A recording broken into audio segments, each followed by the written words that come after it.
let's go ahead and make a fancy scroll transition, or somewhat fancy. Anywho, we'll start with a new iOS project and we'll call it scroll transition, like so. See if I got that right. Scroll transition. All right. And we're just gonna make it a SwiftUI project, save it inside of our Git repository for 2025 tutorials, and get started. I'm just gonna double tap here, up on the top bar, I guess. No. Anywho, we'll go that. Gonna close some of this up. Oops. Just trying to clean it up. Highlight that, press delete, and there we go. So we want to get rid of all this, and I'm gonna use a scroll view. So we'll go scroll view, and actually I was gonna just start putting in the body code, but I think on this scroll view we'll specify the dot horizontal because we want to kind of scroll side to side and have a slight scaling effect. So we'll do that, and then we'll also hide the indicators. Just kind of, I don't know, maybe random, returns a random Boolean value. That's weird. I think we just do false. Nope. Oh, looks like I hit dot. That's why. I was like, wait, what is this doing? Go false. Like so. Command S. What did I do wrong? Yeah, we're going to use the body like that. That should be good, right? Yes. All right. So now we got our basic scroll view set up, and we want to set, since we're doing horizontal, we're laying things out like that. We want to go HStack, and nothing fancy about our HStack. So we'll just go inside here. It looks like it's already suggesting a for each, which is what I want. Let's go here, clean this up a little bit, and close that off. Inside the for each, though, we do need some property that I'm going to use just to kind of indicate we're moving different cards. I'm going to call it a number, or we could call it an index, either way. And it added this image on all of it. We're not going to do that. We are going to cut that out, and we'll just go with make it fancy. We'll make it a linear gradient. Tab to complete that. And those don't look super awesome at the moment, but we'll fix that by giving it a frame, and that looks a bit boxy. I think we will take out the width and just specify the height. Make it a little bit bigger, so we'll go, I don't know, 220. They're super thin at the moment, but we'll fix that in just a moment. Let's see, on the gradient, it's a red and a blue. Start point is leading. I'm going to change this a little bit, just make it top leading, and bottom trailing, like that. Kind of make it look like it's going, this way instead of just top to bottom. Not necessary, but I don't know. Let's go ahead and give this a clip shape of dot clip shape, and we'll use a rounded rectangle with a corner radius of 12, maybe. Again, these are super narrow, but we're going to fix that by setting, I think after we do the frame, we're going to go here and we'll go dot content, not content, container relevant or relative frame. So positions the view within an invisible frame with a size relative to the nearest container.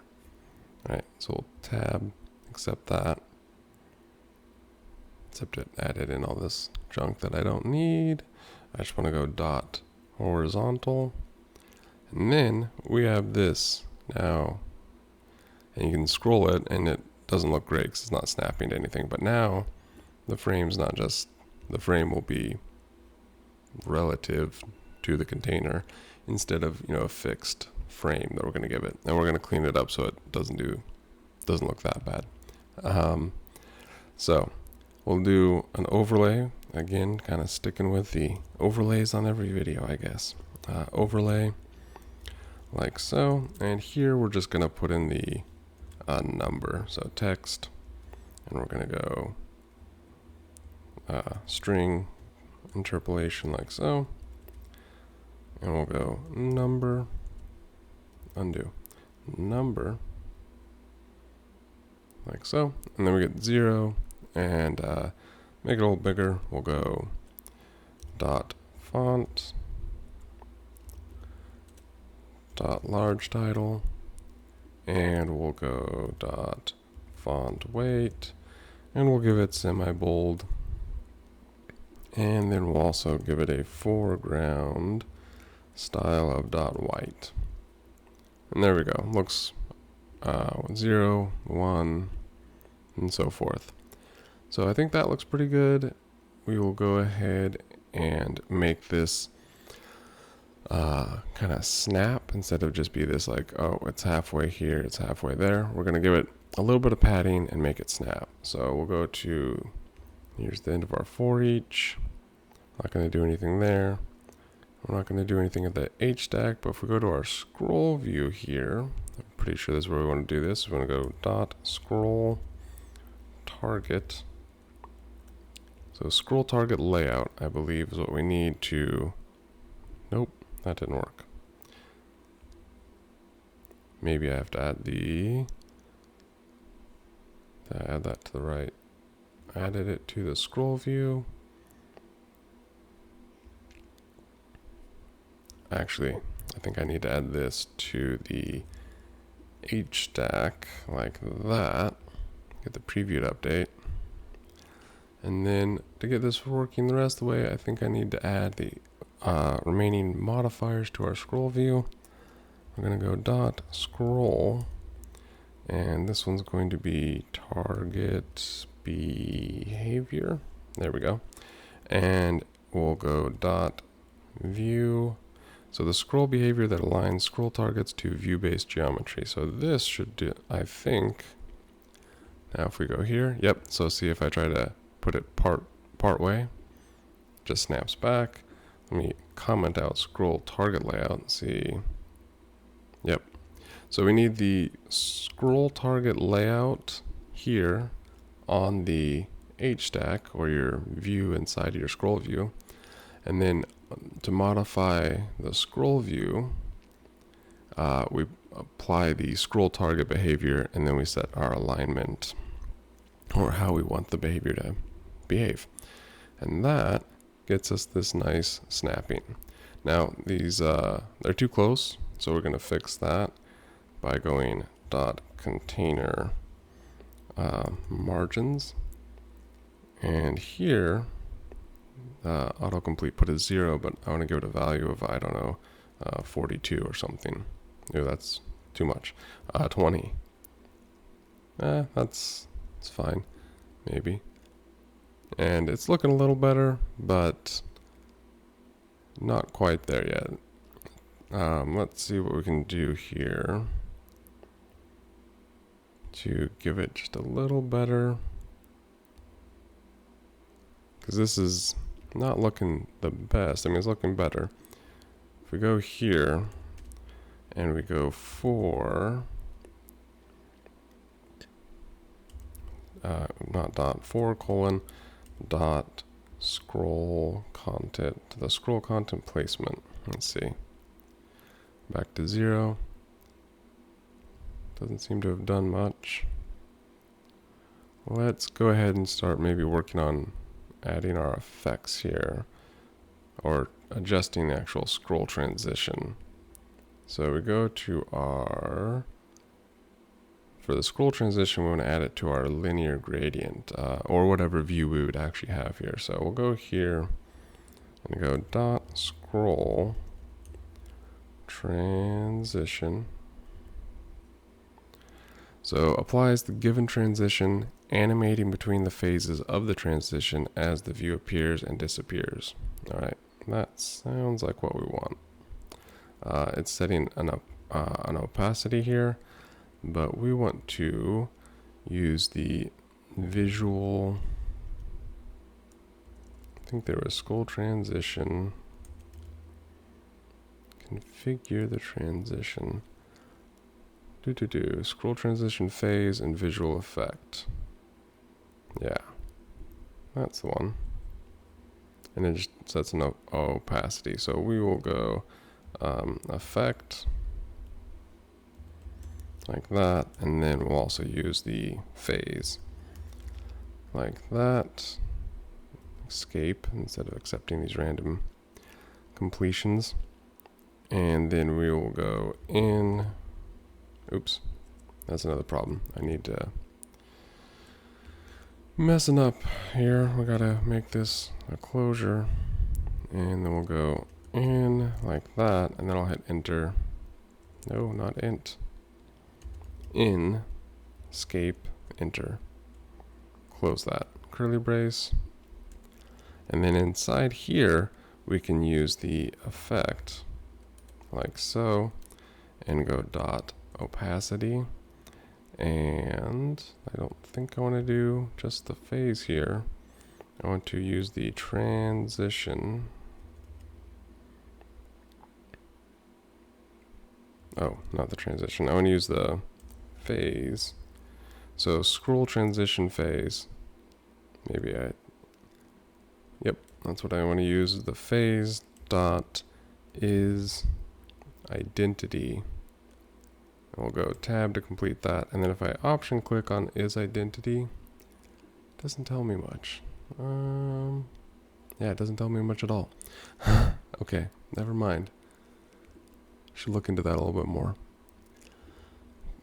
See how it's kind of fading animation between the two, but it's also going to complete 0, which is not exactly what we want. So maybe do a 0.5.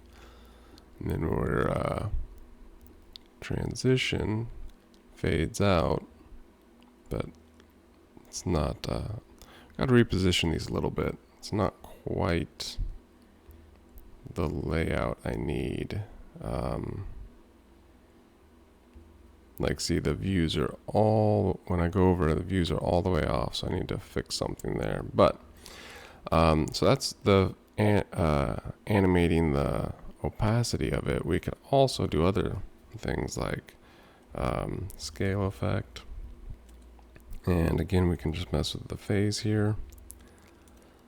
Dot identity is identity, and then we would go something like 1 and then 0.9 or 0.8, and then now we've got the views. They're scaling down and fading out, but they're going completely off screen. So why is that? I don't want it to do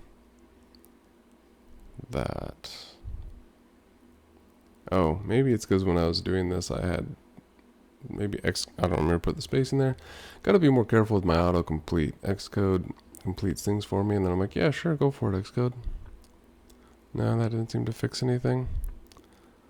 Maybe. Let's see.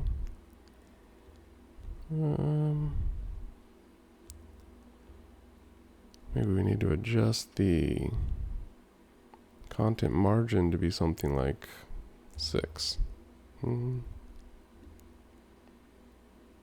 No, that's not doing it.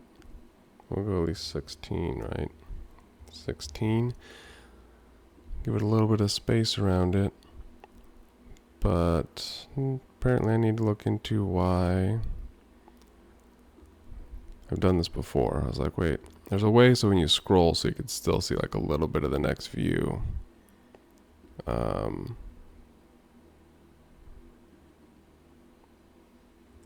Maybe I'm doing something wrong here. The automatic placement, the scroll the scroll indicators placement. I wonder what that does.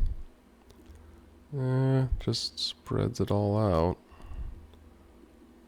Automatic. That doesn't seem to be doing much for us. I'm going to go ahead and delete that. And, well, I keep on going with this video, but the general idea is we've got these scroll views, and now you can see they fade and scale, and we can do all kinds of other stuff with using the empty visual effect, which the page you're looking for cannot be found. Oh, alright. Well, not a lot of documentation on this apparently, so I gotta mess around with this a little more. And I will try to figure out why our views aren't working quite the way I wanted. I was hoping to see like a little preview of the next view and the previous view and the next view. But fix that in another one. We'll probably do more views similar to this, or not exactly this, but using the scroll target layout and the behavior. Or maybe it's here, view aligned. What else do we have? We have paging, the scroll behavior that aligns scroll targets to container-based geometry, view aligned. What does paging do? It doesn't help. Alright, well, I'll have to look into this more, sorry about that. But the scroll transition is kind of the main thing here. Which, hopefully there's an overview here. If I option click. So applies the given transition, which would be, you know, as we transition from one card to the next, to animating between the phases. Anyway, you can read about the documentation here. Sorry about this random video. I'm gonna try to work on a few things. Maybe I should work on a little bit of code and then do a video, so it's not just like random, like, oh shoot, because I'm like, I should make videos every day, so now I just rush through this stuff. So anyway, this isn't the best, but I'll make more soon. I'm gonna hopefully get into networking and other things and app architecture and something more complicated than just, you know, these small little views. Anywho, stay tuned for more content coming pretty frequently.